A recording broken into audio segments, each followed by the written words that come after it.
Começa agora o programa Educação em Ação.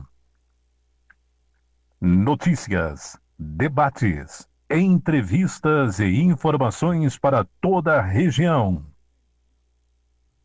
Absolutamente tudo sobre educação. O programa Educação em Ação está no ar. Apresentação: Jorge Strauss. Comentários de Lucas Sequinel.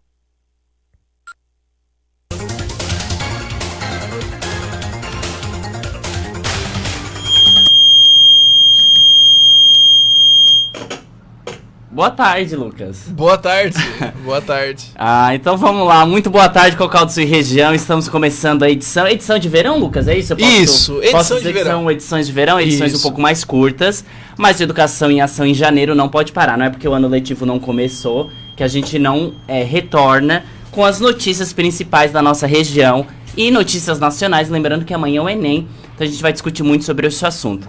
Tava com saudade, Lucas? Isso, tava com muitas saudades, lembrando que a gente fechou o ano a partir da primeira semana de dezembro, né, Jorge? Então a gente tinha uma programação aí de 5 semanas ausentes do nosso programa, mas retornamos aí para novamente informar nossos ouvintes e também edições de verão, porque a gente sabe que ainda não estamos no ano letivo. Sim. Ainda falta um pouquinho aí de Parece que a educação tá de férias, né? Isso, está, né, Jorge? No Mas Brasil também é assim. não, também temos algumas novidades aí para serem discutidas. Temos aí prefeituras prefeituras aqui da nossa região da ANREC, que elas estão de parabéns com algumas decisões tomadas para o início do ano letivo a partir do dia 18 de fevereiro. Então hoje nós vamos discutir bastante esses assuntos e nós agradecemos muito, temos que agradecer muito umas reuniões que tivemos essa semana, que vai ser muito bom pro programa, né, Lucas? Isso mesmo. Teremos novidades, novos apoiadores, ainda estamos fechando novas parcerias, né? Realmente um ano diferente, com novidades. E nós esperamos informar até as edições completas, né? Talvez em um novo horário, né, Jorge? Ainda tem mais um isso, novo horário. né? A gente tem aí mudanças para serem feitas. Mas a gente agradece sempre a companhia de vocês, a audiência, que hoje vai ser um programa muito bom. Mas para começar o nosso programa, a gente tem que, primeiramente, falar do nosso canal do YouTube, que é o canal do Lucas Sequinel. Então, as edições anteriores do ano passado e as edições de hoje, deste ano, Lucas, estarão todas lá no canal do Lucas Sequinel. Então você pode ir lá seguir o canal, curtir, comentar os vídeos. E também o nosso Instagram, @educaçãoação20. Lá nós vamos estar estamos publicando as notícias da semana, as notícias que vamos divulgar no programa. Você consegue ver antecipadamente lá no nosso Instagram, @educaçãoação20. E temos mais uma novidade, né, Jorge? Esse ano nós estamos colocando, né, todas as notícias, todas as informações, todas as novidades em um site também. Ele, por enquanto, está no formato de um blog, né? Então ele está com um título diferente, a gente vai mudar, né? É Programa Educacão em Acão, já que não tem como botar tio e demais itens na internet, né? Portugal, é Programa educacãoemacão.blogspot.com.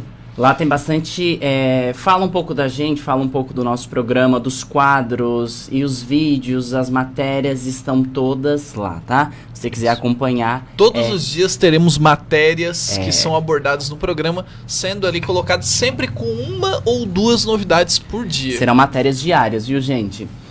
Bom, vamos começar então o programa, mas o coronavírus... As pessoas estavam pensando, Lucas, que o ano ia passar e o coronavírus ia embora. Só que a situação não tá muito boa, não.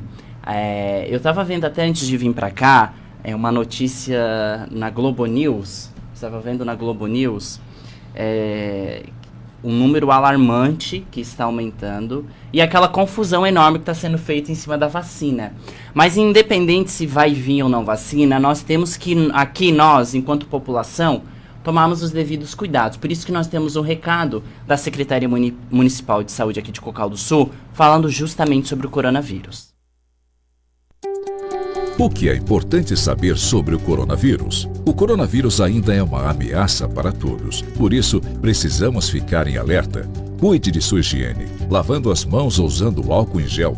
Use máscara em ambientes públicos ou privados. Mantenha a distância de 1,5 metro de outras pessoas. Caso tenha sintomas como tosse, febre, dor de garganta ou dificuldade para respirar, procure imediatamente o centro de triagem ou unidade de saúde. Cocal do Sul contra o coronavírus. Secretaria Municipal de Saúde. Então, já que nós estamos falando aí de Secretaria de Saúde, estamos falando de Prefeitura de Cocal do Sul, nós primeiramente precisamos, enquanto programa de educação, Lucas, parabenizar o senhor prefeito Fernando Faber, porque ele tomou algumas decisões juntamente com a Secretaria de Educação. Ano passado nós discutimos muito, trouxemos aí doutores, a doutora que foi a sua orientadora, a Graziella, o Alexander, e discutimos muito sobre o sistema híbrido. Isso. Que é o sistema de ensino que ele não é nem presencial nem à distância. Ele é como que se fosse uma mistura das duas coisas, isso, né? Isso Esse é um princípio aí do sistema híbrido. E a Secretaria de Educação aqui de Cocal do Sul, ela publicou que já definiu primeiro a data do ano letivo para Cocal do Sul é dia 17 de fevereiro. Lucas. Isso, semelhante ao município de Criciúma, né? Um dia antes do governo do estado. Um dia antes, né? Isso. Então, dia 17 de fevereiro inicia o retorno do ano letivo na educação. Mas, em virtude da pandemia, o município ele optou por adoção, ele adotou o sistema híbrido com a retomada das aulas, Lucas. Isso. Eu achei um ponto muito legal. Isso, mas ô Jorge, destaca para os nossos ouvintes como é que vai funcionar esse modelo híbrido. Já tem algo cauteloso, Sim, assim, porque é um modelo diferente, né? Sim. Os alunos eles vão poder ter o presencial, né? Certo. De acordo com os protocolos previstos pela Vigilância Sanitária aqui de Cocal do Sul, e terão a opção também de aulas remotas. A sala de aula, ou seja, o presencial, ele vai ter a capacidade de ocupação em 50%. Certo. Então é um modelo muito parecido com o que o Estado está querendo fazer, o Estado de Santa Catarina. Isso. Então, conforme a secretária municipal de educação de Cocal, que é a Raquel, ela disse que eles já estão fazendo estudos, assim, de forma muito cautelosa, sobre essa retomada das aulas presenciais. Ela diz assim, ó: estamos ouvindo os profissionais da educação, montando um programa de reorganização, que é aquele Plancon, Sim, né? Que os municípios têm que fazer esse programa. Exigência, É um plano municipal de contingência. Uhum. E também um cronograma de reuniões para fazer um comitê de educação, juntamente com os profissionais da educação aqui de Cocal do Sul. Ele acrescenta que os pais poderão decidir por optar entre aulas presenciais e remotas. A partir do dia 25 de janeiro, Lucas, agora 25 de janeiro, acho que já é semana que vem, né? Uhum. Os novos gestores, eles vão ter uma capacitação na Secretaria Municipal de acordo com aqueles protocolos do Plancon, e vai nortear como que vai funcionar. Então eu percebi que eles estão fazendo estudos e estão indo um passinho de cada vez. Isso. Estão sendo bem cautelosos, né, para que lá na primeira semana de fevereiro, que as escolas de Cocal iniciarão as matrículas. Uhum. Então as matrículas aqui de Cocal do Sul iniciam na primeira semana de fevereiro. Eles já querem deixar tudo pronto, para que já inicie as matrículas e já tenha uma confirmação aí de como será a retomada. Segundo a secretária aqui de Educação aqui de Cocal do Sul, a partir do dia 8 de fevereiro, os professores e os profissionais de educação retornam, né? Eles vão passar por um treinamento para receber, como que eles vão receber as crianças e o adolescente aí na educação básica. O calendário letivo já foi norteado que será um calendário flexível, Sim. né? Então vai ter uma flexibilização no calendário escolar, então pode ser modificado de acordo com as matrizes de risco, né? Conforme a gente viu ano passado. A matriz de risco ia modificando, algumas escolas retornavam, fechavam.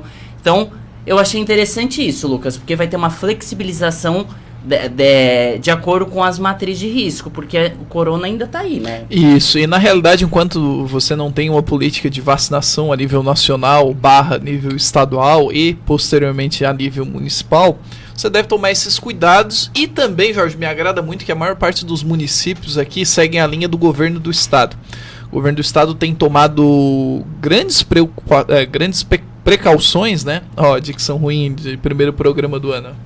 Mas nós percebemos que o início está concomitante, né? Ou seja, um inicia dia 17, outro no dia 18, e me parece um discurso bem alinhado. Então, essa ideia toda, realmente, né, Jorge, é precaver, ou seja, você ocupa 50%, tem as aulas remotas, dessa vez coloca a bandeira do ensino híbrido, Sim. tenta pôr em prática, porque no ano passado, me parece que em todas as redes, seja privada, pública, até em âmbito federal, nós tivemos um ato de jogar a educação. Esse ano me parece que a organização está diferente. No dia 25 há uma capacitação, eu acho que a nível estadual, porque o governo do estado também pede que os profissionais da gestão façam uma capacitação, então os municípios vão adotar o mesmo. O estado eu ainda estou um pouco assustado, depois a gente vai conversar sobre isso. Mas quem está hoje comandando a pasta da saúde aqui em Cocal do Sul é o prefeito Fernando Favre, e ele falou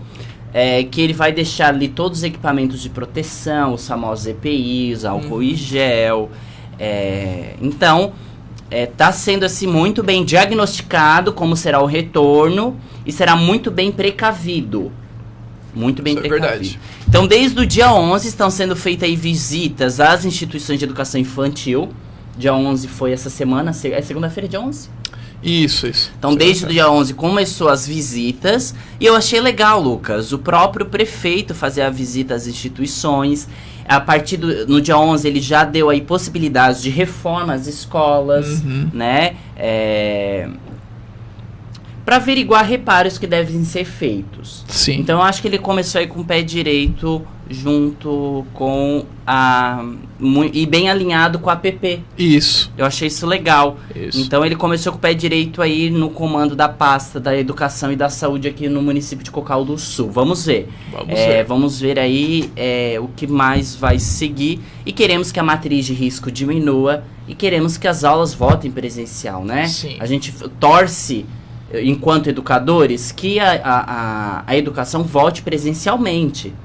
A gente nunca quis que ficasse esse modelo remoto, mas, de acordo com a matriz de risco, é perigoso. Mas eu acho que esse sistema híbrido, Lucas, vai ser uma adoção pós-corona também. Também acho, Jorge. Eu até comentei com alguns colegas que eu imagino que essa hibridez no ensino, ela perpassa também pelo novo ensino médio.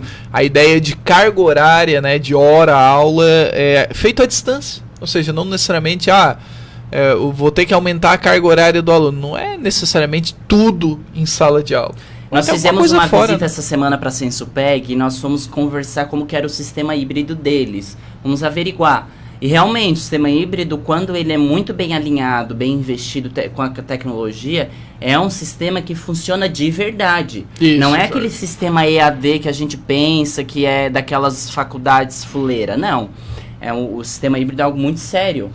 Com certeza. A Unesc está adotando o sistema híbrido de forma bem intensa. Sim. Tá? E vamos ver o que vai dar. Ô Lucas, a gente tem uma matéria para passar que eu separei, que é o presidente da Comissão de Educação. O que acontece? O presidente da Comissão de Educação, ele tem apontado aí prioridades para a educação em 2021. É verdade. Porque, assim, 2020 já foi. Então tem que apontar agora prioridades, o que vai ter que ter de prioridade na educação, principalmente agora, né? Tantas reformas que estão por vir. Vamos ouvir.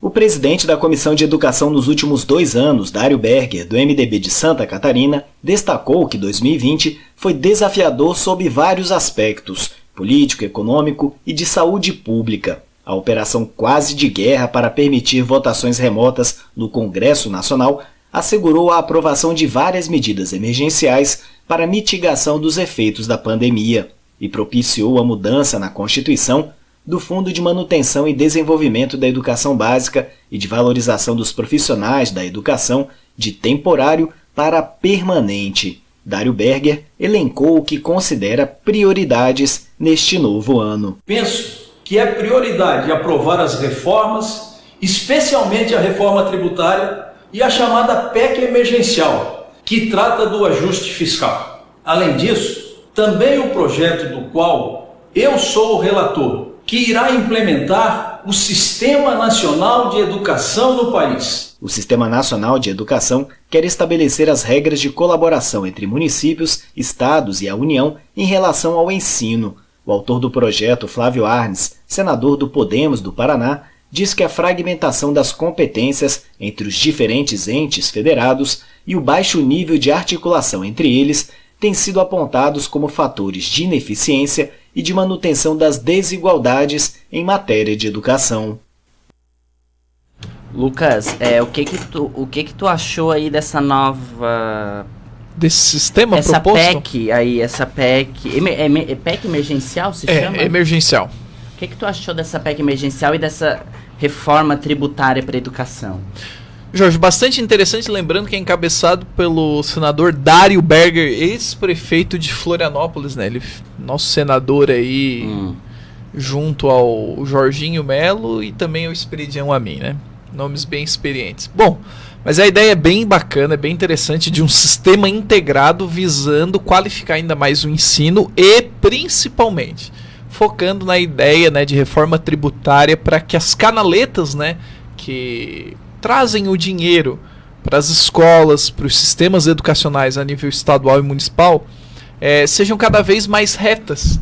Porque me parece, Jorge, que um dos grandes problemas é que a verba no Brasil ela tem muitas curvas. E não sei se você compreende, quando eu menciono curvas, eu falo de desvios. Eu falo da podridão que envolve a corrupção no Brasil.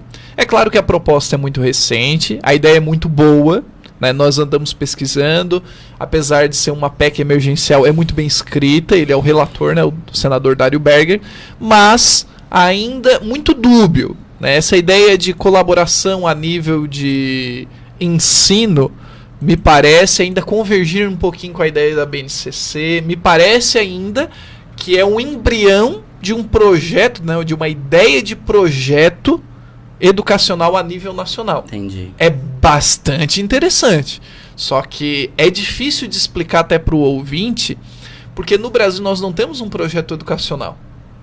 Nós temos secretarias de Estado de Educação, secretarias municipais, e a nível nacional nós temos um cenário nebuloso. Não é por um governo recente, 2, 3 governos recentes.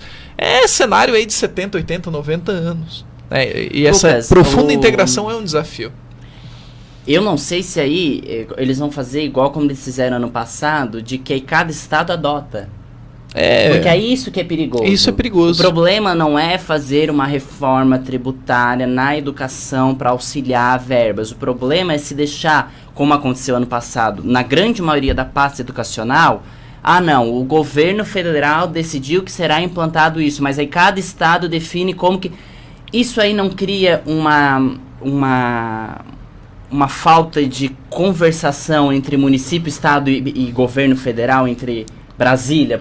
Com certeza, Jorge. É como se nós estivéssemos no avião, o piloto fosse francês, o passageiro inglês e o tripulante português. Ou seja, se ninguém consegue arrastar um pouquinho o idioma, ninguém fala a mesma língua. A base se perde muito, né? A base se perde muito. E essa ausência de um projeto nacional é preocupante pelo excesso de autonomia dos estados. Ou seja, Jorge, quando vem de cima para baixo, o pessoal fala, veio de cima para baixo, é uma decisão autoritária, extremista. Mas nós devemos lembrar que nós podemos ter uma decisão de cima para baixo democrática. Ou seja, escuta o CONSED, as secretarias de Estado de Educação, escuta a população, faz uma consulta pública decente. Agora, esse contexto de autonomia, esse excesso de autonomia, realmente eu acho lamentável. Excede um pouco a ideia de república. Não cabe agora no debate, mas excede aquela ideia de um trabalho único, um trabalho igualitário. É preocupante, é uma ideia boa, ainda acho que a gente vai discutir muito mais em edições posteriores. Mas certo. É uma ideia boa. Lembrando que amanhã tem o Enem, e graças a Deus não é mais o Enem que se faz para conseguir um diploma de ensino médio fundamental. Antes era, né? Isso. Nós tivemos aí o retorno, eu acho que tem uns 2 anos que voltou em Seja. Isso. Né? Para fundamental e médio, né, O Jorge? Exame Nacional de Certificado de Competência de Jovens e Adultos. É tanto para o fundamental quanto para o médio. Só que as inscrições, gente, já acabam sexta-feira. Isso mesmo. Sexta-feira encerra as inscrições, mas nós temos aí uma matéria para falar um pouquinho mais sobre esse exame. No dia 22 de janeiro encerram as inscrições para o Exame Nacional para Certificação de Competências de Jovens e Adultos, o Enseja 2020. Os interessados podem se inscrever na página do Enseja na internet gratuitamente. Caso necessário, o participante pode solicitar durante a inscrição atendimento especializado para o dia da prova. O exame é formado por 4 provas objetivas por nível de ensino, contendo 30 questões de múltipla escolha cada uma e uma redação. O Enseja é voltado para jovens e adultos que não terminaram seus estudos na idade adequada para cada etapa de ensino. Essas pessoas precisam ter no mínimo 15 anos completos para o ensino fundamental e 18 anos completos no caso do ensino médio, na data da realização do exame. Além disso, estão liberados os resultados dos inscritos que tiveram recusada a justificativa de ausência no Enseja 2019 e entraram com recurso. Reportagem Janari Damascena. Olha, Lucas, é interessante o Enseja aí para o ensino médio, quem já quer, é adulto, perdeu as oportunidades, né? Eu acho assim... Eu fico assim meio em dúvida, porque enquanto o Enseja ele ajuda muita gente, ajuda, né, aquelas pessoas que já trabalham, adultos já que trabalham, que querem almejar uma faculdade, precisam do ensino fundamental e do ensino médio, e realmente eles não têm tempo de ir para um Seja da vida. Sabe? Eu entendo, eu compreendo, eu acho justo, acho super importante e apoio. Faça a prova, ganhe o seu diploma de ensino fundamental, ganhe o seu diploma de ensino médio e vai para uma faculdade, vai para frente. Mas agora, um rapaz de 15 anos, isso aí também tem que averiguar, né? Muita coisa. Eu não vou colocar tudo na mesma peneira. Sim. Mas um rapaz de 15 anos aí, que não terminou o ensino fundamental, não tô dizendo aquele jovem que tem que trabalhar para sustentar a família. Jorge, vamos colocar 90%, olha, não precisa nem pesquisar, mas se a gente for pesquisar, eu tenho certeza, 90% das pessoas que param no ensino fundamental, param porque querem. Porque assim, o ensino médio inicia com 15 anos. Então, se até os 15 anos não terminou o ensino fundamental, por que já fazer a prova? Por que não vai para uma sala de aula, né? Jorge, eu acho que as idades ali estão equivocadas. Eu também, eu achei 15 anos para fundamental, 18 para médio, gente. Eu acho que poderia ser 18 e 21. Olha, eu aumentaria 3 anos. E ainda muito discutido, né? E ainda bem justificado. Porque assim, eu conheço uma pessoa que vai se inscrever, por exemplo, que já trabalha com obras, que tem lá seus 40 anos. Justo. E quer terminar o ensino médio porque ele quer fazer faculdade de engenharia civil. Vai. Vai. Eu disse, nem vai para um Seja da vida. Estuda e vai. Estuda, faz a prova e vai para a faculdade, porque alguém já tem a mão de obra, sabe? Agora, um menino de 15 anos. Lucas. Às vezes tá no 8º ano. Às vezes tá no 8º ano. Ah, não, eu vou fazer uma prova e já ganho o diploma do ensino fundamental. O que ele vai fazer? Ele vai esperar fazer 18 para fazer o Enseja do ensino médio. Certeza. Mas aí eu queria saber, cadê a galerinha do Conselho Tutelar que não tá cuidando dessa galerinha de 15 anos? Pois então, Jorge, e fora... Ou seja, com 15 anos tu pode fazer uma prova de Enseja, mas aí tu não vai pra escola? Normal. E o Conselho Tutelar esse ano incomodou, gente. Vocês não fazem ideia como ano passado o Conselho Tutelar incomodou por conta dessa história do não presencial. E essa história do não presencial, o que vai ter de aluno saindo da escola, aproveitando essa brecha de 15 anos pra pegar diploma de ensino fundamental e esperar ter 18 pra ter um médio? Lucas, é muito mais fácil. É muito mais fácil. Jorge, eu sempre coloco que o nível das provas do Enseja, eles devem ser muito altos. Porque eu também trabalho na educação de jovens e adultos. O nível de dificuldade da prova não é alto. Aí é o que eu fico decepcionado, porque eu trabalho na EJA já fazem quase 10 anos. É mais fácil que o Mobral. A instituição que eu trabalho é extremamente rigorosa. Eu sei porque eu trabalhei no Enseja, Lucas. Olha eu só. participei com a coordenação do Enseja. Eu vi a prova, eu li a prova na coordenação. Eu li a prova. Não... Muito fácil, né, Jorge? Então, assim, tu pega um menino que tá no 8º ano com 15 anos, só faz 16 o ano que vem. Ele vai, faz a prova, no ensino médio. Jorge, eu vou colocar uma coisa que eu terminei o ensino fundamental com 15 anos. Eu terminei com 14. Não é porque eu repeti. Simplesmente eu preferi ficar um ano lá no pré, ao invés de entrar na primeira série com meus coleguinhas da rua. Na verdade, todo mundo na minha rua ali foi a mesma história. Até pra encher a turma, enfim, um contexto ali. Não me arrependo. Pô, terminei com 15, terminei o ensino médio com 18 também. Claro, fazia em novembro, a lei era diferente, aquilo lá. Enfim. Mas, Lucas... Mas, Jorge, 15 anos, Jorge? Não, tá errado. Não concordo.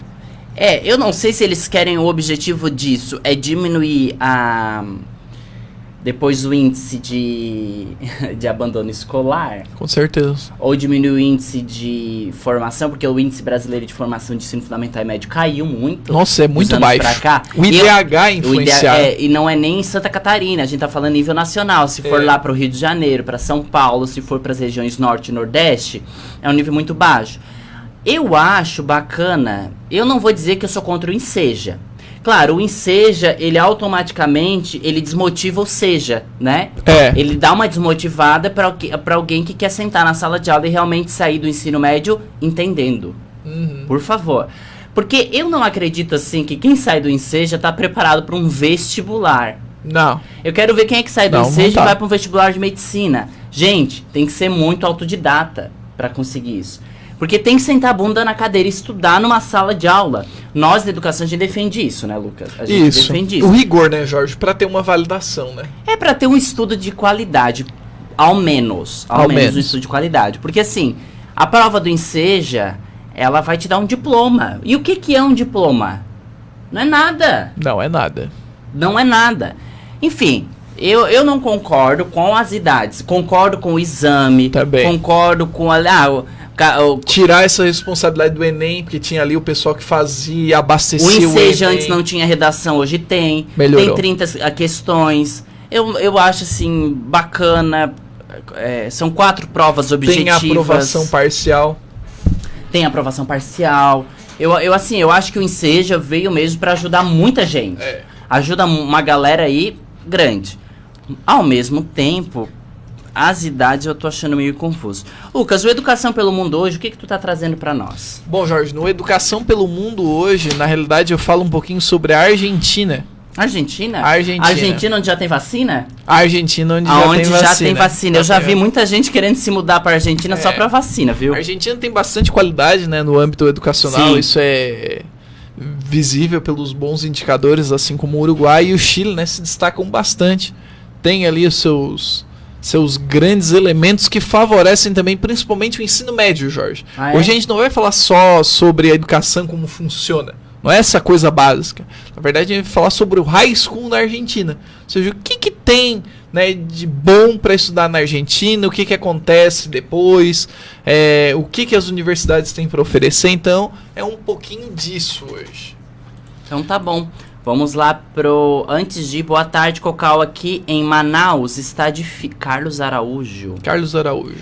Boa tarde, Cocal, aqui em Manaus está difícil, só nos resta enterrar nossos mortos e tirar lições de tudo isso e fazer nossa parte ficando em casa. Carlos Araújo, bem-vindo ao nosso programa. Olha. A gente está acompanhando, antes de ir pro quadro, Lucas, a gente tem que comentar desse assunto, tá? Olha, interessante. Estamos acompanhando não só o nível educacional de Manaus, a gente viu como foi complicado ano passado.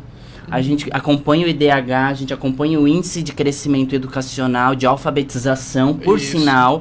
Mas agora a gente está acompanhando o que está acontecendo de forma, assim, aterrorizante, que são os tubos de oxigênio, Lucas. Isso. Lembrando, Jorge, que Manaus é um município maior que Porto Alegre. Então é uma grande capital nortista, né? Uma capital muito importante, né? De cultura rica. Eu vi muita gente indo trabalhar em universidade de Manaus, Lucas. Estudar. Eu já vi muita gente saindo daqui, principalmente na minha área, tá? Sim. Indo para a Universidade de Manaus, Universidade Federal.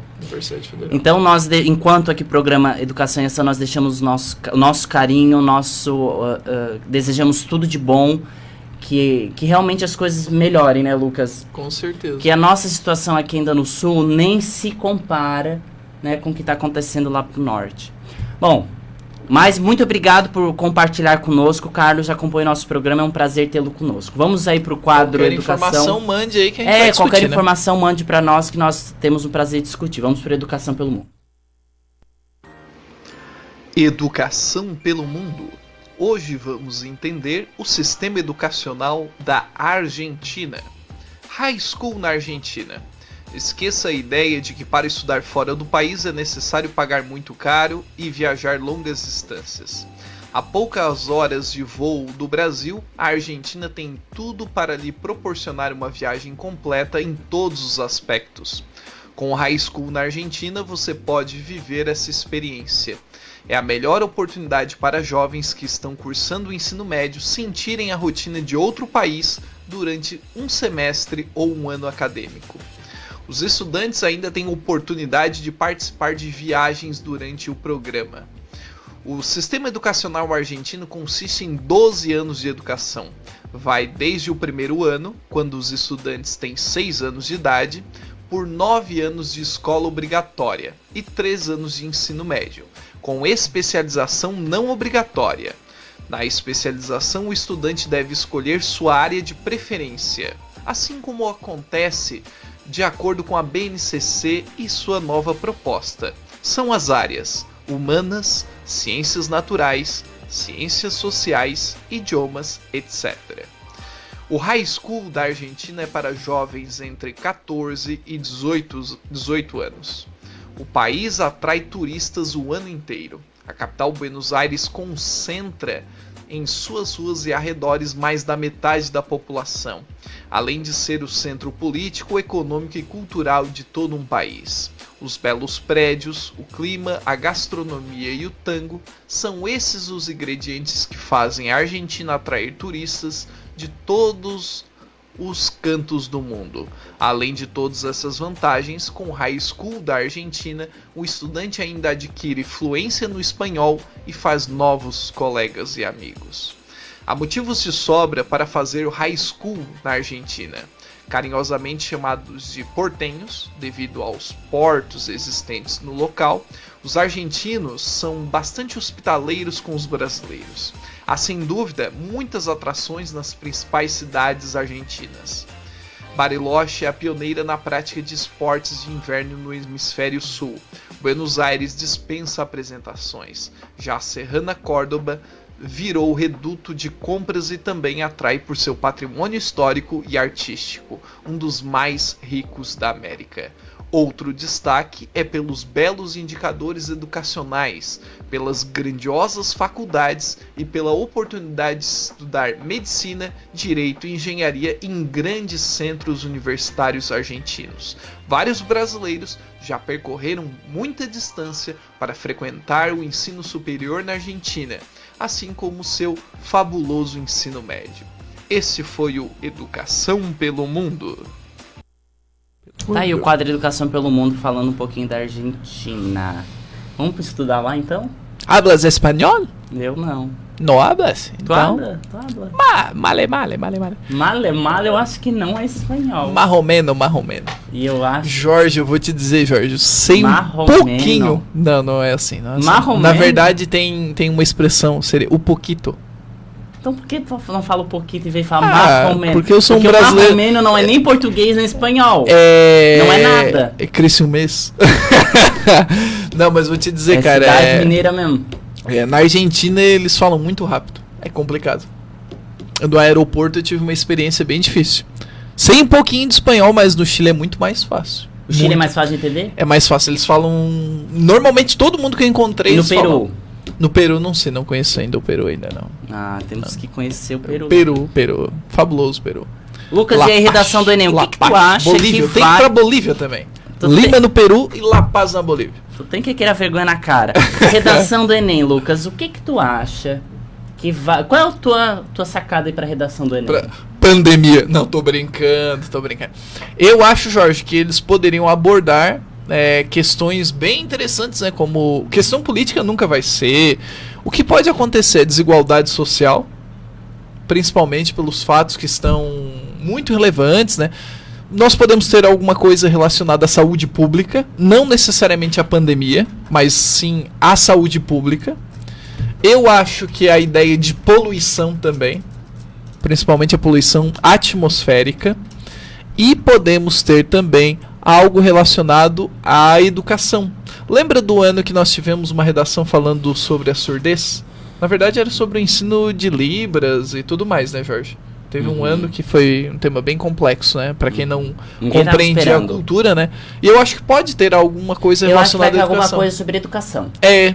Talvez com a hibridez do ensino, a ideia de rotinas e tal. Vacina eu acho que não cai não, hein? Não. Isso jamais. Não dá pra postar esse negócio de dizer, aconteceu um grande evento, a Copa do Mundo, vai ser sobre Copa do Mundo. Não, tem nada, nunca tem nada a ver. É incrível. Porque se cair na redação alguma coisa sobre esporte, ó, ninguém vai esperar, né? Não, Jorge, teve um ano que, o ano da realização da Copa do Mundo, o tema foi publicidade infantil. Lucas, a gente tem uma matéria falando da redação do Enem, que a gente tem um especialista que sugere alguns temas que vão cair nessa edição. Vamos ver. As provas do Enem começam já nesse domingo. Quase 6 milhões de estudantes buscam o exame para entrada nas diversas universidades públicas e privadas. Uma das maiores apreensões dos estudantes é com a redação, que vale até 1.000 pontos. O tema desta prova sempre surpreende e busca reflexão sobre problemas concretos do país. A estudante Isabela Marques, de 25 anos, tenta o Enem pela 4ª vez em busca do sonho do curso de medicina. Ela disse que está bastante apreensiva com a redação. Na hora da redação, não tem jeito. Qualquer candidato fica nervoso, até pode dar aquele branco, do tipo, que repertório eu vou usar, como que eu vou conseguir conectar esse tema dentro dos repertórios que eu tenho. E bate um desespero. Na hora que a gente lê o tema, o coração já acelera. A prova exige a produção de um texto dissertativo e argumentativo. O estudante precisa apresentar uma proposta de intervenção social para o problema sugerido no tema. A professora de redação, Paloma Abdala, dá dicas de como fazer uma boa prova. A grande sacada do aluno é conseguir interpretar o tema, né? Para isso, a leitura dos textos motivadores é indispensável, é fundamental. Os textos motivadores são a nossa bússola para saber quais são as expectativas da banca em relação à nossa redação. Fazer um bom planejamento de texto, saber quais são as linhas de argumentação que vai seguir e, a partir de então, redigir a redação. A professora Paloma ainda aponta alguns possíveis temas que podem cair na redação. Tem 3 eixos temáticos que eu acho interessantíssimos por tudo que a gente viu em 2020. O primeiro eixo temático é o da educação, né? A gente teve discussões importantes, como o Fundeb, a gente viu a questão da educação à distância, dos reflexos da pandemia na evasão escolar. Saúde é um importante, 30 anos de SUS, vacinação, não só a vacinação da Covid, e meio ambiente. Então, desmatamento, queimadas, os 10 anos da Política Nacional de Resíduos Sólidos. É bom lembrar que, por causa da pandemia, o INEP, órgão do MEC responsável pelo Enem, aumentou o distanciamento entre os candidatos nas salas de prova. O uso de máscara também será obrigatório, além de ser disponibilizado álcool em gel 70% em todas as salas. Os candidatos com sintomas ou contaminados pela Covid ou outra doença infecto-contagiosa ainda podem solicitar a reaplicação do exame, marcado para os dias 24 e 25 de fevereiro, pelo telefone 0800 616161. Ô Lucas. A vida, fale! Que tristeza, né? Que tristeza desse repórter, rapaz. Muito Meu triste, pai tá amado, muito o triste. cara tá desanimado. Tá Ela vai sugerir uns temas, mas nem adianta fazer, não adianta levantar. Eu tô cansado. Ô Lucas, mas ali ela sugeriu 3 eixos, que é educação, saúde e meio ambiente. É o que eu havia falado, hein? Dei a dica correta antes dela, hein? Mas achei interessante que ela falou que pode cair talvez vacinação, mas não do corona. Isso sim, políticas... É assim, Jorge, políticas públicas sempre são temas legais. Mobilidade urbana, políticas ambientais, vacinação.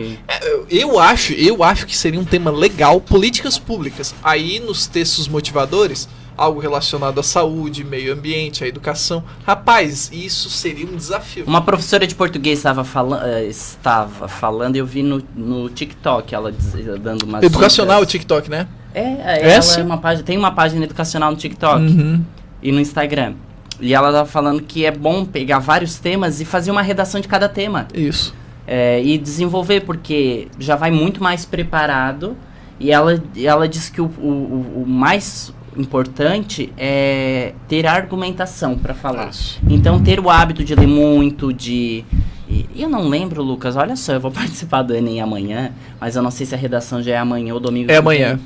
Amanhã nós temos Ciências Humanas, Linguagens, a prova vai até 7 horas da noite e nós temos mais a redação. No outro dia vai até 6h30, mas aí tem Matemática e Ciências da Natureza. Amanhã mesmo eu já pego a prova de Ciências Humanas. Eu já até tenho um aluno espero que esse ano não saia fotos durante a prova. Porque ano passado isso aconteceu. Sensacional, né? Até eu sei quem que bateu fotos. O brasileiro é sacana, né, Jorge? O brasileiro é incrível, né? O brasileiro, ele deveria fazer Mas aí curso. Sabe que veio um treinamento pra gente que os celulares têm que ser lacrados agora, porque antes não precisava. É verdade. Agora terão que ser lacrados e só se pega o fiscal, o chefe. Mas se o fiscal for animado igual esse repórter, ele vai dizer, me dá o celular. Mas se não dá, tá bom também. Ele vai implorar, né? Ele vai implorar, por favor. Dá até pena, né? Capaz de até dar o celular. Rapaz, né? eu tava quase chorando já com essa. Lucas, quem que foi Ruth Rocha? Cara, então, quem foi Ruth Rocha? Hoje nós temos no Educadores do Brasil alguém que escreveu muitos livrinhos que eu tive o prazer de ter em casa. Quais? Por exemplo, Marcelo, Marmelo... cara, tem 3 M's, eu falei bastante desse livro, né? E a Ruth Rocha, cara, ela tem muitos livros infantis. Eu não era tão bom de lembrar dos títulos, mas eu lembro das historinhas. Eu lembro, isso me marcou bastante. E as ilustrações das obras dela, que não são feitas por ela, né, eu imagino, eram excelentes também. Então, eu gosto muito da Ruth Rocha e ela participou muito do meu processo de alfabetização. Ela é culpada, então, Jorge. Vamos lá então, pro Educação. Vamos para o Educadores do Brasil. Educadores do Brasil. Educadores do Brasil. Hoje vamos conhecer a história de Ruth Rocha. Nascida em 1931, é uma importante escritora brasileira de literatura infanto-juvenil. É autora do best-seller Marcelo, Marmelo, Martelo. Foi eleita para a Academia com a cadeira número 38 na APL, Academia Paulista de Letras. Ruth Rocha nasceu em São Paulo no dia 2 de março de 1931. Formou-se em Ciências Políticas e Sociais pela Escola de Sociologia e Política de São Paulo. Começou a trabalhar na biblioteca do Colégio Rio Branco, foi orientadora educacional do mesmo colégio. No ano de 1967, passou a escrever sobre educação para a revista Cláudia, voltada para o público feminino. Recebeu o convite para trabalhar na revista Recreio, onde publicou uma série de histórias infantis. Em 1973, passou a coordenar o Departamento de Publicações Infanto-Juvenil da bastante conhecida Editora Abril. Em 76, publicou o seu primeiro livro, Palavras, Muitas Palavras, com imagens de Raul Fernandes para mostrar às crianças que aprender a ler pode ser uma diversão. Seu segundo livro, bastante conhecido, Marcelo, Marmelo e Martelo, foi traduzido para vários idiomas e se tornou, como já dito, um best-seller. Defensora dos direitos das crianças, Ruth Rocha escreveu em parceria com Otávio Roth a Declaração Universal dos Direitos Humanos para Crianças, datada de 1988, lançado na Organização das Nações Unidas em Nova York.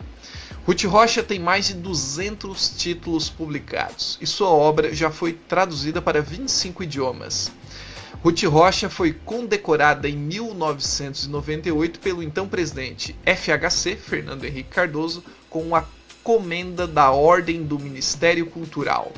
Recebeu prêmios da Academia Brasileira de Letras, da Associação Paulista dos Críticos de Arte, da Fundação Nacional do Livro Infantil e Juvenil, 8 jabutis da Câmara Brasileira de Letras, entre outros.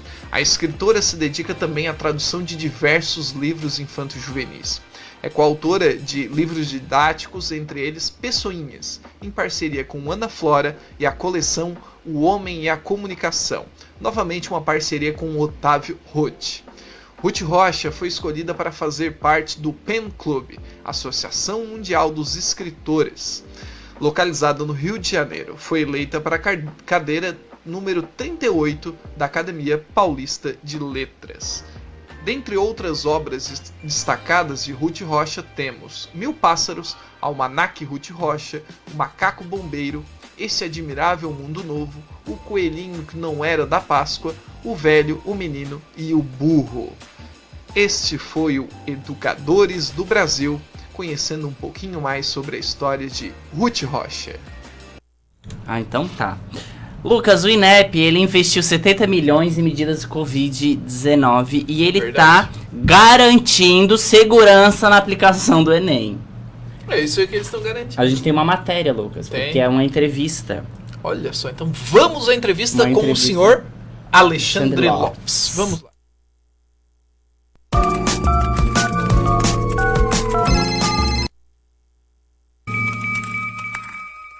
Olá, sejam bem-vindos ao Entrevistado da Semana. Eu sou Jalila Árabe e comigo está o presidente do INEP, Alexandre Lopes. Nós vamos falar sobre as provas do Enem, que serão aplicadas ainda neste mês de janeiro.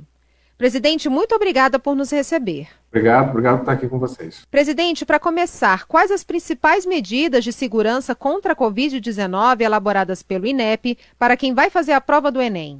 A principal foi o distanciamento. Colocamos menos alunos em cada sala. E com isso a gente garante um espaçamento entre os alunos. Além disso, o uso da máscara será obrigatório. Tanto o participante quanto os aplicadores terão que estar usando a máscara durante todo o período de aplicação. Além disso, nós intensificamos a higienização. A gente vai fazer uma higienização maior no início e no final da aplicação da prova e intensificamos as limpezas nas áreas de uso comum, como, por exemplo, banheiros, corredores. Também nós estamos disponibilizando álcool em gel para todos que estarão participando do Enem e a identificação do aluno agora é do lado de fora, de modo que só vai entrar no ambiente da sala aquelas pessoas que vão fazer a prova naquele local. E o senhor considera que essas medidas também vão funcionar em municípios menores, sem muita estrutura ou pessoas para fazerem uma fiscalização adequada? O que o INEP vai fazer para auxiliar esses municípios? Já tem uma experiência de aplicação do Enem em mais de 1.700 municípios. A gente faz uma visita às escolas, às instalações prévias. Então, o consórcio aplicador ele foi pessoalmente a todos os locais de prova. Vão ser cerca de 14 mil locais de provas esse ano. E nós temos um trabalho intenso de capacitação dos aplicadores. Esse ano, alguns treinamentos, capacitações que eram feitas presencialmente, esse ano foram todas à distância, mas foram feitas. Então, houve todo um trabalho de treinamento, de capacitação com aquelas pessoas que vão participar no dia da aplicação do Enem e reforçando as orientações com relação às medidas de segurança por conta do Covid. Mesmo com a pandemia, essa edição do Enem recebeu mais de 5.700.000 inscrições, um aumento de 13% em relação a 2019. A que o senhor atrela isso? Durante o período de inscrição, houve uma maior exposição, maior discussão em relação à inscrição na imprensa. Então, eu acho que essa maior divulgação do período pode ter ajudado a aumentar a quantidade de inscritos. E a outra medida foi um trabalho que nós fizemos com os secretários estaduais de educação. Então, junto com o CONSED, que é o Conselho Nacional de Secretários, nós fizemos nessa edição de 2020 uma novidade que foi todos os dias a gente mandava para as secretarias de educação o mapa dos inscritos dos seus alunos da rede pública por município. Então, o secretário ele sabia como é que estava a inscrição dos seus alunos dentro do seu estado. E com isso ele pôde trabalhar com a sua rede, com seus diretores, para que os alunos fossem inscritos. Então, esse trabalho conjunto com os secretários de educação foi muito importante, eu acho que ajudou também a aumentar a quantidade de inscritos. E teve estados em que a quantidade de alunos inscritos concluintes do ensino médio em redes públicas foi 100% maior do que em 2019. E a gente acredita que foi esse trabalho de parceria nosso com os secretários estaduais de educação. Caso o candidato descubra que está com Covid-19 pouco antes da prova, o que ele deve fazer? Existe um prazo certo para avisar o INEP? Isso também é uma novidade. Não apenas o Covid-19, mas no edital do Enem tem uma relação de doenças infecto-contagiosas que dá direito ao participante fazer a reaplicação em fevereiro, nos dias 23 e 24 de fevereiro. Se ele tiver alguma dessas doenças na semana anterior ao domingo de prova, ele pode fazer isso tanto no primeiro dia quanto no segundo dia de prova, isso é importante. Ele vai entrar na página do participante, vai solicitar fazer a prova de reaplicação e vai juntar a documentação necessária. Por exemplo, o exame, um laudo médico, e aí a gente vai analisar e pode conceder a realização da prova de reaplicação. Isso é para garantir que as pessoas que têm a doença contagiosa, né, exatamente isso, não vão ao local de prova, né, que eles fiquem em casa, mas não percam o Enem. E para tranquilizar os estudantes, o senhor pode reforçar o que é preciso levar no dia das provas? A que horas é preciso chegar para não se atrasar? O tempo de prova, abertura de portões, é o mesmo das outras edições do Enem. O que ele tem que levar? Primeiro, uma caneta de cor transparente e tinta preta. Além disso, é obrigatório o uso de máscara. Então, ele tem que levar máscara ou mais de uma máscara se ele quiser trocar durante a aplicação. Ele também tem que tomar cuidado com seus dispositivos eletrônicos. Então, nós implementamos em 2019, vamos fazer de novo esse ano, se algum dispositivo eletrônico tocado durante a aplicação da prova, mesmo que esteja no porta-objetos debaixo da cadeira, o participante será eliminado. Então tem que tomar muito cuidado, desligar o celular, desligar os alarmes. O documento original com foto. É importante que leve o documento original com foto. Não é obrigatório, mas a gente orienta que leve o cartão de confirmação, porque lá tem o local de prova, para não se confundir com relação ao local de prova. Se é uma sugestão, não é obrigatório, mas obrigatório é o uso da máscara, é o documento original com foto e o uso da caneta preta de cor transparente. E ter tranquilidade. Eu acho que o jovem, agora, na reta final, ele tem que ter serenidade, tranquilidade, focar na realização da prova. Nós investimos mais de 69 milhões de reais só em medidas de prevenção ao Covid-19. Então, houve um grande investimento, um grande trabalho de planejamento para que a prova seja aplicada com segurança. Então, o jovem ele deve agora se preocupar com a prova, né? Para fazer uma boa prova e ter um bom resultado. Presidente, muito obrigada pelos esclarecimentos. Então, Lucas, o que tu achou da entrevista? Eu achei sensacional, só porque, assim, o Alexandre Lopes me parece o tempo todo ficar em cima do muro, né, Jorge? Então, assim, é uma discussão ali sobre algumas pesquisas educacionais, do Instituto Anísio Teixeira. Nós temos Parece que investiram 69 milhões em medidas de prevenção à Covid pro Enem, né? Isso, e toda essa medida, né, que ele... Me parece ficar em cima do muro, porque, né, Jorge? Parece que a equipe toda do Enem, até com uma morte durante essa semana, não sei se o pessoal ficou sabendo, nós tivemos ali um dos diretores, né, um dos condutores do exame faleceu. Né? Então o Alexandre Lopes me parece muito polido. É uma entrevista que vale a pena a gente exibir ao público, porque muitas vezes as pessoas não têm acesso, né, não estão sabendo ainda de como o INEP vem agindo, mas assim, são 69 milhões... Né? Ele falou do Enem digital. Até 2026 eles querem que o Enem seja completamente digital. Isso, ele falou do Enem digital, completamente digital. Eu acho me dá um pouquinho de esperança, porque eu acho que é fabuloso a ideia do Enem digital. Só porque enquanto nós tivermos 7, 6, 5 milhões de inscritos, isso vai ser muito difícil. Né? Então, eu acho que 2022 é um prazo bom. Né? Mas não é o prazo ideal. 2022 é o ano que vem, Jorge. São 14 mil locais, Lucas, de prova. E eles disseram que fizeram visitação aos locais, os representantes do INEP, visitação aos locais para ver se estava correto. Só que assim, as salas vão encher. Vão encher 30 pessoas. Tá? Então, antes eram 35, 45. Dependendo do lugar, até 40. Até 40. 50. Então, vai ter sala com 20, 25, 30. É muita gente. E, por favor, quem está com sintoma essa semana e se inscreveu para o Enem, não vá. E Jorge, um detalhe, não né? Vá. Nós temos aqui na nossa região a Unesc. A Unesc, ela usava 21A, 21B, 21C, os blocos que são prédios. Não, agora são todos. A área da saúde também. Agora não. Eu conheço colegas que vão fazer no bloco L. Eu vou trabalhar no R1. Uma amiga... Isso, lá no bloco da administração, engenharia, nem sei né? Se podia falar. Não, pode, imagina. E depois vai ter o bloco K, o bloco G, o bloco... Não, as salas da Unesc, elas são muito arejadas. Não, assim, até os bloquinhos pequenos, por mais que existisse uma demanda anterior de vestibular, de Enem, aquelas salinhas nunca eram ocupadas. Agora vão ser. Isso é sinal realmente que nós teremos ali um público bastante dissipado, ou seja, pulverizado, né? Vamos ver o que vai dar o Enem amanhã. Eu não tô colocando muita fé, eu tô preocupado, porque máscara, álcool e gel não significa que você não pode se contaminar ou contaminar alguém. É uma prevenção. Educadores do Brasil, Lucas... educadores do Brasil, não, desculpa. Escolas nossa região. Eu inverti antes por isso. Escolas da nossa região. Tu trabalha nessa escola, né? Isso, Jorge. Passarei a trabalhar este ano. Um beijo pra Nara. Isso. Um beijo pra Nara, que é assessora de direção dessa escola. Que é o diretor Samuel Webster. A Silvia, que também era do colegião. Também microequipe Silvia de matemática? Silvia de matemática. Teremos ali o pessoal do colegião representando também ali no Irmãs de Viges. Mas, Irmãs de Viges, para quem não sabe, é uma das escolas mais antigas do estado. E tem uma história engraçada porque o nome é Irmã de Viges. E depois vou comentar aí. Conto. Então de maneira bem rapidinha e sintetizada. Vamos ver. Escolas de nossa região. Hoje vamos conhecer a história da Escola de Educação Básica Irmã Edviges, uma das escolas mais antigas da região sul de Santa Catarina.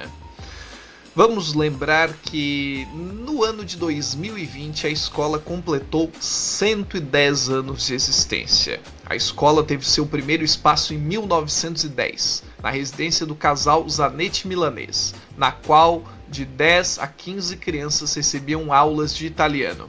A atual estrutura recebeu melhorias em 2014, ganhando uma nova cobertura e telhado, substituição dos pisos, revisão da parte elétrica e pintura geral. A história da escola remonta também aos anos 60. Nos anos 60, a instituição, que funcionava em uma casa de madeira onde é hoje o local da Unidade Básica de Saúde do bairro Minunião, se dividiu entre Escola Estadual Cruz e Souza e Escola Municipal José Contim Portela. Esta que em 1970 foi transferida para o bairro São Sebastião, tendo também matriculados alunos do bairro São Defende e Santa Luzia. Em 1971, um novo prédio para a escola foi construído pelo governo estadual. Em terreno próximo ao anterior, cedido pela Carbonífera União, a estrutura, a mesma até hoje, conta com 10 salas de aula, mais 3 feitas nos anos 2000, biblioteca, secretaria, gabinete para a direção, sala de professores e cozinha. Com a conclusão da obra, foi adotado o nome de Grupo Escolar Irmã Edviges, por engano. A região do Morro da Cruz em Florianópolis foi confundida com o Morro da Cruz próximo à Minunião. A irmã tinha um trabalho social na região da capital e iriam fazer uma homenagem. O nome da nossa escola foi mantido e depois modificado para Escola de Educação Básica Irmã Edviges. Lembrando também... Lucas, eu interrompi antes, desculpa. Não, eu só ia falar dos diretores, mas tudo bem. Desculpa, não foi de propósito, tá? Sei que não. Não sei, acontece. Que escroto. Não foi mesmo. Até um abraço pra Nara, uma pessoa super competente. Estivemos visitando a Nara lá da praia. Uhum. Tivemos o prazer de tê-la... Um prazer inenarrável, né? No local, E ela falou um pouquinho do trabalho lá, como que foi ano passado, como que vai começar esse ano. E é uma escola, assim, muito pra frente. Ele fica no bairro Cidade Mineira, Lucas? Não, na verdade fica no bairro Minunião. Minunião.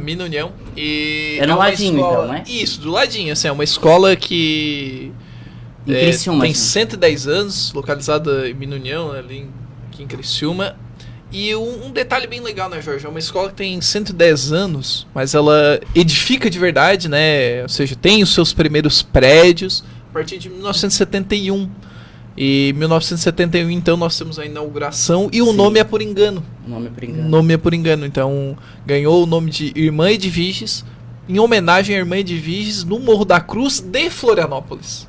Mas, na época, né, olharam o Morro da Cruz, que é uma localidade próxima da Minunião, confundiram tudo, imaginaram que o trabalho era ali, ficou Irmã Edviges. Olha só. Teve a ideia de mudar para Carmela Milanese, só porque a identidade da escola já está muito flexionada e tensionada para Irmã Edviges.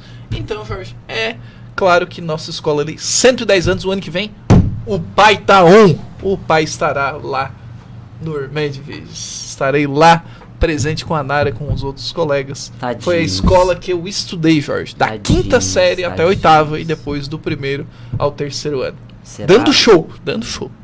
Esperem a gente lá. Então será triste. Uhum. Tadinhos Não. deles. Então, espero no mínimo o tapete vermelho pra ser recebido. É, pô, tadinhos deles. Coitada, Tadinhos. Eu acho que a Nara vai ficar mais desanimada que aquele repórter da gravação anterior. Vai, a Lucas, velho. Nara vai chorar. Falando em choro, o Milton da massa! Nosso ministro. Grande. Nosso ministro. Nosso pastor. É. Né? Meu não é. Glória a Deus! Glória a Deus! Lembra do Cabo Daciolo? Ele ia ficar feliz com o Chegou a Milton. ouvir a matéria antes, Lucas? Cheguei, Jorge, cheguei. Então o Milton, né? Ele tá ali, Professor né? Milton? Professor Milton. O professor grande Milton, teólogo. ele diz: educação não pode parar. Ele tá Isso. defendendo a volta às aulas. Mas na realidade, as aulas nunca acabaram, né? Não, na verdade a gente até separou uma, é legal de comentar a fonte, né, Jorge, uma matéria do R7, não sou tão fã assim, né? Odeio eu o R7. Odeio, uma porcaria, né? Mas tem ali uma matéria com o Milton, né, tensionado ali com as questões religiosas que envolvem o canal, né? Ele disse algumas coisas, e tem aqui o que ele disse. Posso ler? Posso ler? Pode. Não pouparemos esforços para garantir a segurança de estudantes e professores na volta às aulas. A educação não pode parar. Esteve parado o tempo todo na visão dele. E isso já é reconhecido por instituições internacionais como a Unicef. O ensino é um dever de todos e um compromisso do governo Jair Bolsonaro, escreveu Ribeiro no meio da rede social. Isso foi no Twitter, como diz o meu amigo. Eu vi a publicação no Twitter, até eu separei essa matéria porque eu vi a publicação no Twitter. Eu não sei, tem alguns pontos aí, né? Mas a gente deixa pro pessoal aí pensar o que ele... Tem quis algo dizer aqui sobre a ONU e a Unicef, né, Jorge? Porque ele falou a Unicef. A Unicef, ele marcou a Unicef. Isso, e a Unicef, isso eu sempre ensino em sala de aula, principalmente no terceiro ano, os organismos internacionais. Unicef, subsidiada pela ONU, Organização das Nações Unidas, né? O que a ONU recomenda? Recomenda ainda, né, que as escolas devem ser as últimas a fechar e as primeiras a reabrir em qualquer emergência ou crise humanitária. É fundamental empreender todos os esforços necessários para que as escolas de educação básica reabram no início deste ano escolar, em segurança. É um momento chave que não podemos deixar Uma passar. coisa é a ONU decretar início, volta às aulas presenciais com uma estrutura dos Estados Unidos, pessoas. Estados Unidos, dos países europeus, Desculpa. dos países europeus A nórdicos. diferença é voltar à estrutura brasileira, em que tem escola do Brasil que não tem saneamento básico. Ou seja, tu não tem que a fossa tá no meio da escola. Não, Jorge, tu não tem, como é que a gente fala, vias fluviais, né, para tirar os resíduos sólidos. Na verdade, tu tem fossa séptica, que é o básico do básico. Então, Volta às aulas em Santa Catarina, Lucas. Vamos lá.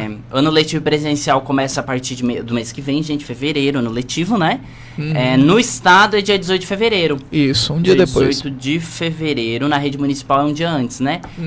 Criciúma é dia 17 de fevereiro. Cocal também. Falamos hoje de Cocal, que inicia dia 17 de fevereiro. Criciúma, dia 17 de fevereiro. Só que Criciúma tá tendo nas AFASC, na rede AFASC, Colônia de férias. Colônia de férias. Né? Como é que tá funcionando, Jorge? Sabe de algo assim? Não sei muito. Eu li uma notícia sobre a colônia de férias, em que as crianças ficariam lá, né? Mas eu não sei como que tá sendo, se é selecionado um número X de alunos. Pelo que eu imagino, deve ser um número Tem que seguir o protocolo de reduzido, segurança. Então, provavelmente um número reduzido, ou os horários. Eu vou pesquisar mais sobre esse assunto e trazer. A Secretaria Municipal de Educação de Criciúma diz que vai fornecer máscara aos estudantes. As aulas vão ser 50% dos alunos vão voltar quinzenalmente às salas de aula, enquanto a outra metade fica com atividade remota e vice-versa, vai se alternando. Igual do estado. Igual do estado, igual Cocal do Sul, né? Vai ser um rodízio, né? Vamos ver o que essa alternância vai dar. Rodízio não é hibridez, né, Jorge? E, Jorge, como é que vai ficar a carga horária dos professores, hein? Isso aí me preocupa. Isso me preocupa, isso vai ser um debate gigantesco, Jorge. Porque... Esse processo seletivo de Criciúma, ele foi Alguns dizem que é cancelado, outros não. Mas na realidade a prova não existiu, né? E nem vai? Tudo indica não. Certo. Tudo até agora, o que eu sei, a informação que eu sei, é que não terá prova. Todas as fontes que eu recorri, Lucas, estão mencionando de utilizar o edital anterior do ano de 2019. Prudente, né, Jorge? Né? Prudente. Então, estão mencionando isso. O governador de Santa Catarina, dia 8 de dezembro, Lucas... Carlos Moisés? Eu não sei se era o Moisés, dia 8 de dezembro. Dia 8 de dezembro, acho que já era o Moisés. Era Moisés? Acho que já era Moisés. Ele sancionou o projeto de lei que considera as aulas presenciais como atividade essencial durante a pandemia. Isso. Então temos aí esse projeto que vai entrar, já entrou em vigor, e com o início do ano letivo, esse projeto atualmente é o que vai vigorar. Então, inicialmente, todos os teachers, todos os professores se preparem para voltar para as escolas presencialmente. Teacher, a gente volta quando? Nós voltaremos, né, segundo uma o calendário semana da Escola antes do Estado. Na verdade, Jorge, deixa eu olhar aqui, acho que é 8 de fevereiro, isso, 8 de fevereiro. Queria não dar uma data imprecisa. Começa dia 18 e a gente volta dia 8? 8, volta dia 8, nós teremos bastante tempo de formação. Os diretores das escolas estaduais, municipais da nossa região voltam dia 25. 25, Não, semana que vem, na próxima. Ou seja, professores, nós teremos aí mais ou menos aí mais 2 semaninhas de férias. Então nós teremos edições de verão, já vamos passar para os ouvintes, né? Edições de verão, dia 16, dia 23, dia 30 e dia 6 de fevereiro. Lucas, o nosso secretário de Educação, tu viu o impasse que tá tendo? Foi feito nosso Natalino Gione, foi feito um manifesto, o Manifesto pela Educação de Santa Catarina, que 18 coordenadores regionais de educação, eles estão apoiando a permanência do senhor Natalino Gione na pasta da educação, na Secretaria da Educação, para que ele continue no cargo da secretaria. Isso. É porque o governador Moisés, ele quis fazer aí mudanças. Realmente fez em algumas secretarias, né? A Secretaria de Assistência Social. E agora, puxando um pouquinho mais para o contexto político, quis trazer o MDB para a base governista. Isso significa o quê? Luiz Fernando, o Vampiro. Né? E o Vampiro não é de Criciúma? É, isso mesmo. O reduto dele é Criciúma, né? A ANREC, mais precisamente, né? É o reduto do Vampiro, MDBista. E o Vampiro seria o secretário da Educação. Não vi nenhum pronunciamento decisivo ou oficial. Também não vi nada que o Vampiro tenha mencionado. Eu acho que ele provavelmente está em férias, ou então ainda não quis se pronunciar. Mas por enquanto segue Natalino. Natalino é um técnico. E, Jorge, nunca, pelo menos recentemente, nós tivemos a defesa de coordenadores para um secretário de educação. Verdade. Eu tô vendo diretores e também não coordenadores. É um outro, não são alguns coordenadores, né? São vários. São vários. E algumas pessoas 18? vão dizer assim, 18 é muito, Jorge. Nós temos aí, segundo a reorganização de CRES e tudo mais, nós devemos ter aí uns 35 ou 30 coordenadores regionais. Muitas pessoas vão comentar assim, mas esses 18 estão com o rabo preso, são indicações. Os coordenadores sempre foram indicados. Então, quem está dando a cara a tapa sabe que está colocando talvez em risco a sua função gratificada. Sim. Mas, Jorge, não podemos esquecer que na gestão do Natalino nós tivemos muitas mudanças, principalmente com a finalização das ADRs. Então, principalmente aqui na nossa regional, a gente não está fazendo publicidade para ninguém, tanto é que eu não vou mencionar o nome da nossa coordenadora regional, mas ela já até participou. A Ronise? Isso. Né? Mas assim, a gente não está defendendo um coordenador ou outro. Né? Eu não defendo a Ronise sempre. Não, mas assim, a Ronise tem feito boa gestão. Isso é fundamental. Porque muitas vezes a gente pega e sacaneia o secretário estadual, sacaneia o coordenador regional, como a gente cobrou várias vezes dela, mas ela já participou do nosso programa, inclusive na primeira edição. Acho que ela ficou assustada esse ano com essa saída do governador. Com certeza ela ficou, mas mesmo assim continua desenvolvendo. Então assim, nós temos um trabalho de manutenção nas escolas, nós temos sim um trabalho que não era realizado. Nós tivemos o Deschamps, horrível, Paulo Bauer, enfim, gente, nós tivemos Marco Tebaldi, falecido já, né? Mas assim, nós tivemos uma série de secretários que o professorado não gostou e os secretários de educação não faziam por onde aumentar a qualidade da educação do nosso estado. Então, fecho aqui dizendo que realmente fará muita falta se Natalino sair do nosso governo de Santa Catarina. Lucas, a educação inclusiva é algo que a gente discutiu bastante ano passado, porque teve Tivemos uma semana, né, a discussão da Semana da Educação Inclusiva, Semana dos Surdos. Nós discutimos bastante no nosso programa, várias edições, né, Jorge? Então, só que o Bolsonaro, ele... O Bolsonaro? Ele andou falando algumas coisas agora sobre a educação inclusiva para autistas. O que eu falei? Depois a gente vai falar dele, mas desculpa, o Bolsonaro falou de educação inclusiva nas escolas. A educação inclusiva dos autistas é aquele projeto que foi criado pelo Alexandre Frota. O Alexandre Frota? O Alexandre Frota é um cara bacana, cara. É do PSDB, né? É, o Alexandre Frota. Ele instituiu a política de educação especial e inclusiva para os autistas. Eu achei bem interessante. Eu também. Eu achei interessante. Até eu publiquei no nosso Instagram. Vai pro site também, lembrando que todas as notícias... vai pro site. Eu acho que ninguém esperava um projeto de lei do Alexandre Frota para a educação. Acho que ninguém esperava nada, né? Mas tudo bem. Eu acho que ninguém esperava. O projeto de lei 3035/2020 é do ano passado, mas está em tramitação ainda. O objetivo dessa política que ele quer criar é oferecer oportunidades educacionais adequando às necessidades dos alunos, né? Definir a atuação interdisciplinar como ferramenta de trabalho dos profissionais envolvidos, estabelecer padrão mínimo para a formação acadêmica e continuada de profissionais que trabalham aí nessa equipe multidisciplinar na área. Aí ele falou um pouco dos centros de convivência, tramitação, que ainda vai passar pelo direitos de pessoas com a defesa de direitos de pessoas com deficiência, que é uma comissão. Então ainda vai ser bem analisado para ver. Vai ser passado pelas finanças. Falavam que o meu negócio era só filme adulto, tá aí, ó. Resultado de um largo trabalho com o meu presidente Jair Bolsonaro, pô.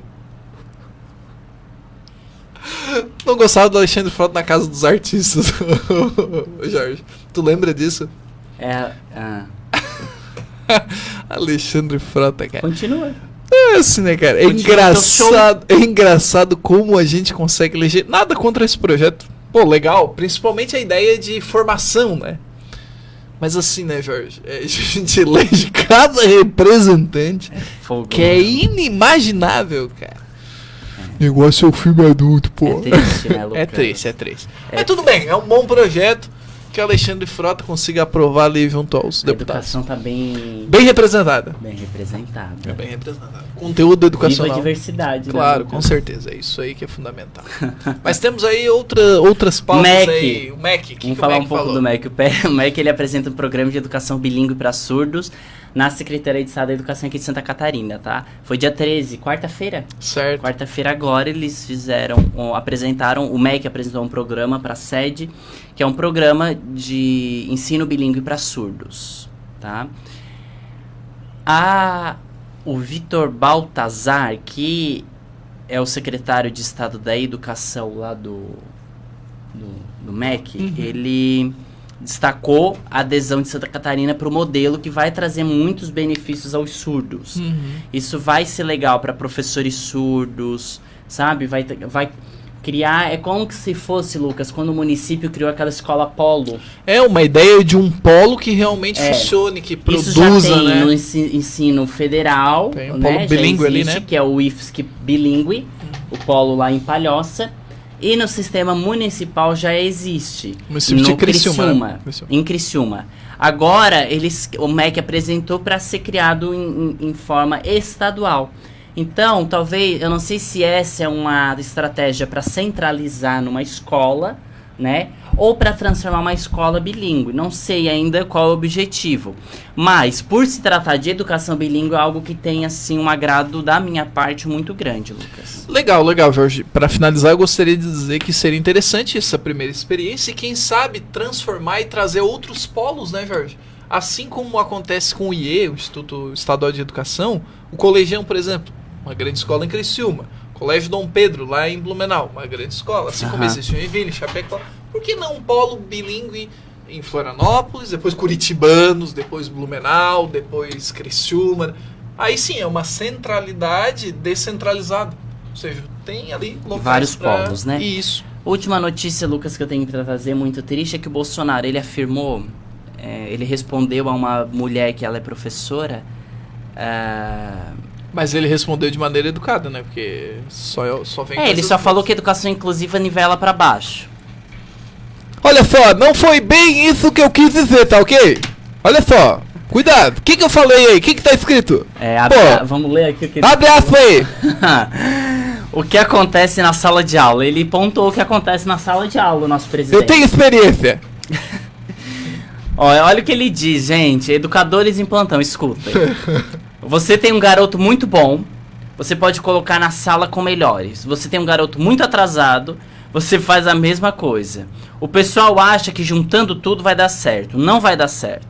A tendência é todo mundo ir na esteira daquele com menor inteligência. Com menor inteligência. Nossa. Nivela para baixo esse espírito que existe no Brasil, disse Bolsonaro. Rapaz, falei isso mesmo. Tá tomando xixi. Rapaz, isso aí é grave, hein, cara? Menos inteligência. Eu vou deixar essa matéria assim. E eu acho que vai ter mais pronunciamentos, terão mais assim, educação inclusiva nivela para baixo. Então era anterior que nivelava para cima, né? Jorge, quando tu fala que a educação inclusiva nivela por baixo... Para baixo. Para baixo. É para baixo. Nossa, piorou então. Como piorou. Assim? Cria né? Cria patamares, né? Ruins. Jorge, eu vou te dizer o seguinte, cara. Quando tu aponta... essas dificuldades não apontam preconiza uma solução, tu deixa muito bem claro, pra mim tá claro como a luz do dia ensolarado, que a educação inclusiva não serve pra nada no Brasil. Mas olha só, ou atrapalha só. Eu tô tentando entender o que ele quis dizer, porque ele diz, você tem um garoto muito atrasado, e você aqui ele tá dizendo que tem um aluno muito bom e muito atrasado. Se tu coloca os dois juntos, o atrasado prejudica o bom. É o que ele quis dizer. Todo mundo ir na esteira daquele com menor inteligência. Nivela por baixo. É um espírito que existe no Brasil. Na realidade, o espírito que existe no Brasil na educação não é esse, né? O espírito que existe na educação, por eu trabalhar na educação, é o oposto. Mas enfim, completamente oposto. Acredito que nós não somos as pessoas ideais que vá ensinar o presidente o que é educação, porque ele assim, o que acontece na sala de aula, 2 pontos. Como que se ele estivesse sendo um professor que diariamente estivesse em sala de aula e alguém que tivesse conhecimento de causa. Só que ele pode chamar lá o ministro da Educação, o Milton. Pergunta pro Milton. Ô, Milton, vem cá, pô. Chama o Conselho de Educação e pergunta. Ô, CNE, vem cá. Não, mas isso aqui eu ainda não entendi, de verdade. Nivela por baixo. Como a Gisele coloca, nossa colega de Portugal, né, nossa amiga, fala assim, está falando do Bolsonaro, dói na alma, né? Falar do Bolsonaro realmente dói na alma, né, cara? Porque... Olha, tá doendo na alma e no bolso já. Jorge tá cada vez mais Tá doendo na alma, no difícil. bolso, na saúde, tá mexendo em tudo. Tá complicado. Essa turma aí, a turma do Giló...